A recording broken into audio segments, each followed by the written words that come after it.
first I'm going to drop in on Matt Couper to learn about his anachronistic paint practice. The dictionary meaning of anachronistic is like a mistaken identity or a mistaken time, that your work, is perhaps in the wrong era. My name's Matt Couper and I'm a Whanganui artist. I work in ceramics, photography, painting, printmaking, sculpture. I'm currently focusing on painting. It's influenced by Spanish colonial art from the Baroque period, that sort of 1700s. They're all devotional paintings, but they're normally broken into two categories. You have the retablo, which is a larger work on tin, and it just normally has a saint, and then it has symbols around that saint which help you identify who it is.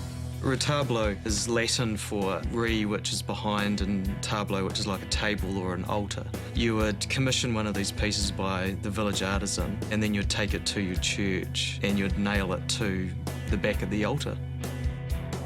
And then there's ex-votos, and ex-votos are normally a specific event that's painted, and then it has text underneath describing who you are and what's happened and who you're giving thanks to. Ex-voto is another devotional piece, but it's to a specific saint, and it's thanking you for getting you, through an operation or helping you out after an accident. I'm interested in the Spanish colonial aspect to it because of their notions of narrative. I really like narrative, and I like explaining things in paintings. It's a huge tradition. Like, you get all the frescoes and murals in Italy, and they're all there for the benefit of all the people that couldn't read. So there's all these symbols that you can, guide your way through the story and understand it pictorially. And that's what art's all about for me. I'm using specific traditional painting techniques from Baroque period, which is the 1700s. Some of the themes that I paint in there, they're general themes in life, that most people experience. It's a way of just saying I'm okay with the past, and I'm okay with being part of a tradition, which I think is really important. I'm not so interested in carving out a niche for my work. I'm interested in adding to a tradition, which is this kind of Spanish colonial, Mexican colonial painting.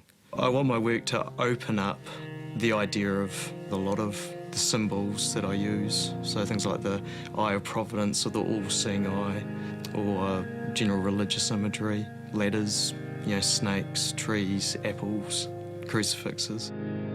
I collect crucifixes and draw them and paint them. It's such a potent symbol, and I grew up in a religious family, so it's always been quite a pertinent symbol.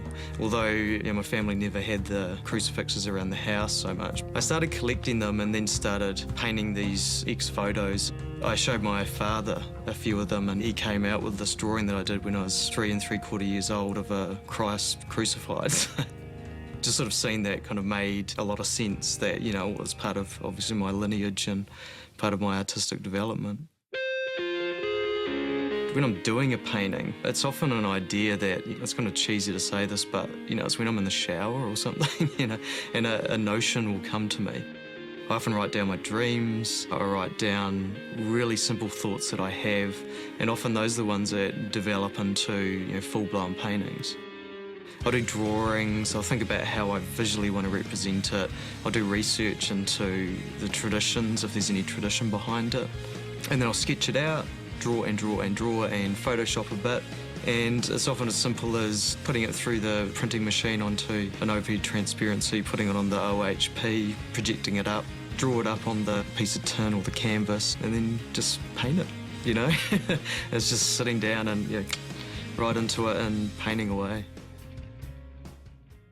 This artwork is recalled Recession Timepiece, and it's based on an El Muerte box, a Mexican death or mortality box, which unfolds itself physically and psychologically. So you're looking at it and you become aware of your mortality. And there's other aspects to it where it incorporates things that are frustrating in life, like having to deal with money, getting blood out of a stone, and dealing with the art world. The central figure here is the mortality figure, and it's talking about past, present, and future. And the back piece folds out as well, which is just a little story about where I come from, who am I, and where am I going. The top part is this mirror idea where I've painted this painting in reverse so that when you look at it in the mirror, it reveals itself. So these are how I go about painting the ex-votos. I'll take a bit of tin and just paint the backdrop on it and leave them around the studio and walk over them and get them a bit grungy. There's this one here that I've done for you, Ross, to fill out. I've painted the imagery and you just need to fill in the text. Ah, brilliant. I love it. Start off with something like "Here I give thanks to," and then you just, you get cathartic on it. My work's often described as ironic, cynical, sarcastic. There's not a conscious, subversive attitude in it, but I think every time you do an artwork, you're putting all your baggage into it, and so things come out later on that you look at and you think, oh yeah, I can see how that could be misconstrued, or now I understand the piece myself after doing it.